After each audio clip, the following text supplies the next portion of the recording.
Dienstag, 18 Uhr. Nadja steht vor dem Spiegel im Badezimmer. Sie trägt keine Uniform heute. Ein dunkles Hemd, eine schwarze Hose. Schlicht, ruhig, wie jemand, der sagt, ich bin hier, aber ich brauche dich nicht. Sie schaut sich an, lange. Dann nimmt sie ihre Jacke und geht. Das Café März liegt in der Venloer Straße. Nadja war noch nie dort. Sie geht langsam, nicht weil sie zögert, sondern weil sie denkt. Sie denkt, ich könnte jetzt einfach nach Hause gehen. Ich könnte den Bus nehmen, die Tür aufschließen, Tee kochen und so tun, als wäre nichts gewesen. Aber sie geht weiter, Schritt für Schritt. Das Café ist klein, Holztische, warmes Licht, leise Musik. Menschen trinken Kaffee, lesen, reden. Niemand schaut auf, als Nadja hereinkommt. Sie bleibt kurz an der Tür stehen. Sie schaut sich um. Einen Mann mit grauem Schal. Nein. Eine Frau mit Laptop? Nein. Ein Paar in der Ecke? Nein. Und dann, am Fenster. Ein Mann, Mitte 40, dunkle Haare, etwas grau an den Schläfen. Er sitzt allein. Er liest kein Buch. Er schaut nicht auf sein Handy. Er wartet. Er schaut auf und sieht Nadja. Er lächelt nicht. Er nickt nur. Einmal. Ruhig. Als hätte er gewusst, dass sie kommen würde. Nadja setzt sich ihm gegenüber. Sie sagt nichts. Er auch nicht. 10 Sekunden. 15. Dann sagt Thomas, du bist gekommen. Seine Stimme ist ruhig. Kein Triumph, keine Überraschung.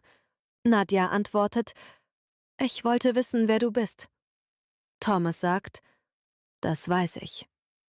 Thomas sagt, ich heiße Thomas, Thomas Berger. Ich arbeite seit 3 Jahren im St. Marien Krankenhaus. Nadja sagt, ich kenne dich nicht.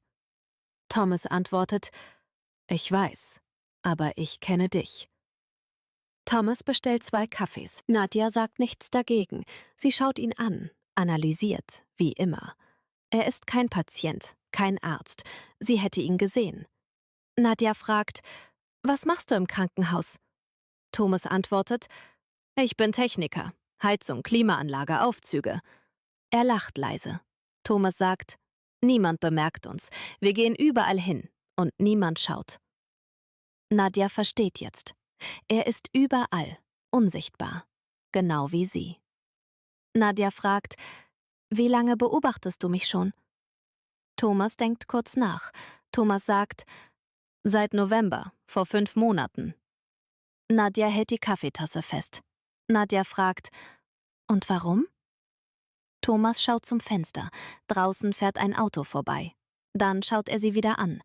Thomas sagt leise, weil du der einzige Mensch im Krankenhaus bist, der genauso lebt wie ich. Stille.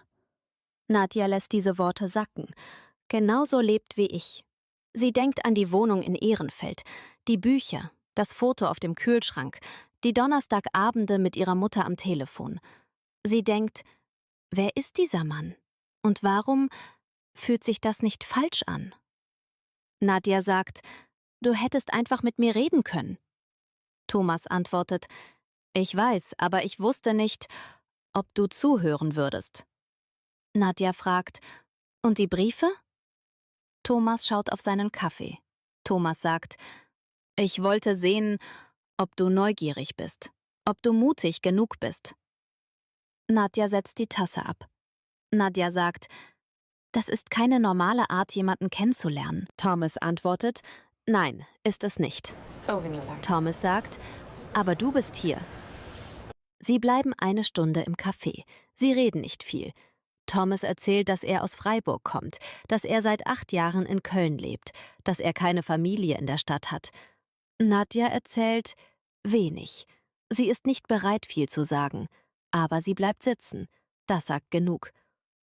Um 19:15 Uhr steht Nadja auf. Nadja sagt, ich muss gehen. Thomas nickt. Thomas sagt, okay. Er steht auch auf. Er streckt die Hand aus. Nadja schaut auf die Hand. Dann gibt sie ihm die Hand. Kurz, fest, professionell. Thomas sagt, danke, dass du gekommen bist. Nadja sagt nichts. Sie nimmt ihre Jacke und geht zur Tür.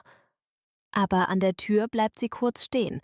Ohne sich umzudrehen, sagt Nadja: »Beim nächsten Mal, kein Brief. Du redest einfach mit mir.« Sie wartet nicht auf eine Antwort. Sie geht hinaus, in die Nacht, in die Stadt. Draußen ist es kalt, die Straßenbahn kommt, gelbes Licht im Dunkel. Nadja steigt ein, sie setzt sich ans Fenster. Sie schaut auf die Straße, die Häuser, die Menschen. Und zum ersten Mal seit langer Zeit denkt sie nicht an Iran. Sie denkt nur an einen Satz, den Satz, den Thomas gesagt hat. Thomas hatte gesagt: »Du bist der einzige Mensch im Krankenhaus, der genauso lebt wie ich.« Die Straßenbahn hält. Eine Station. Noch eine. Nadja schaut aus dem Fenster und sie merkt, dass sie lächelt. Diesmal mit den Augen.